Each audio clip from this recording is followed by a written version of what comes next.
Bienvenue dans cette vidéo où nous allons aujourd'hui aller récolter les pétales de la rose sauvage, Rosa canina en latin, l'églantier ou plus communément appelé le rosier des chiens. On la trouve souvent en compagnie du sureau, ce qui est bien pratique, qui va nous permettre d'effectuer les deux récoltes en même temps. Toutes les informations que je vais vous donner au sujet de l'églantier sont également valables pour les rosiers des jardins, mais attention, à condition que les fleurs soient très parfumées et qu'elles n'aient pas subi de traitement phytosanitaire. Le rosier et l'églantier font partie de la famille des rosacées. Ils ne sont pas difficiles à identifier et si vous voulez récolter l'églantier en sauvage, il n'y a pas de confusion possible.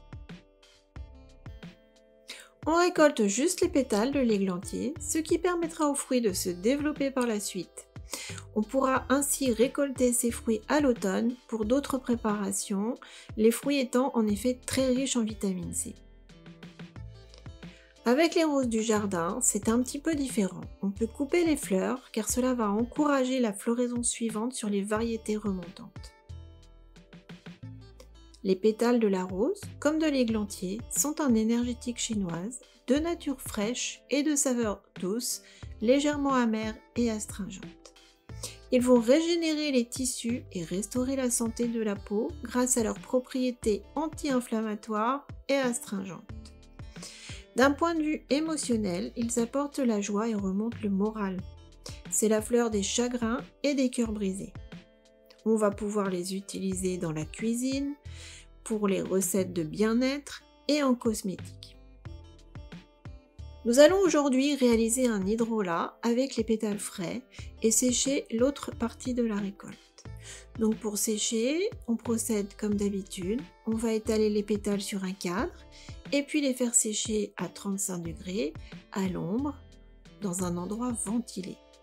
En ce moment, comme il fait très beau, si vous avez un grenier, vous pouvez très bien tendre un linge, un drap et étaler vos pétales sur ce linge. Cela fonctionne très bien. Le séchage est facile et rapide et puis ensuite on va donc stocker en sachet craft pour une utilisation ultérieure, mais on va quand même garder une partie de ces pétales secs pour réaliser un macérat huileux qui nous servira à la fabrication d'une crème visage dans une vidéo à venir. Pour l'hydrolat, on prend une casserole en inox type cuisson vapeur et un bol un peu plus petit en diamètre adapté à la taille du panier vapeur. On met l'eau dans la casserole, on adapte la quantité d'eau à la quantité de pétales. Ici j'ai mis 1 litre d'eau pour cette quantité de pétales. On va placer le couvercle à l'envers, ce qui va permettre de recueillir la vapeur qui aura traversé les pétales, qui est donc l'hydrolat, et qui va ensuite s'écouler dans le bol.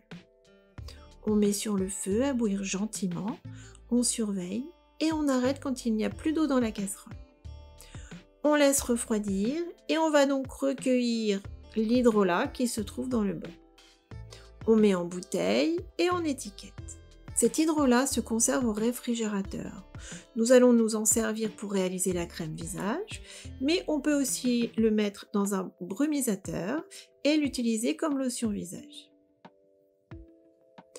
Voilà, je vous laisse le temps que les pétales infusent dans l'huile. Ici, j'ai utilisé un mélange d'huile d'argan et de tournesol avec la méthode habituelle du macérat huileux comme je vous ai indiqué dans la vidéo sur la pâquerette.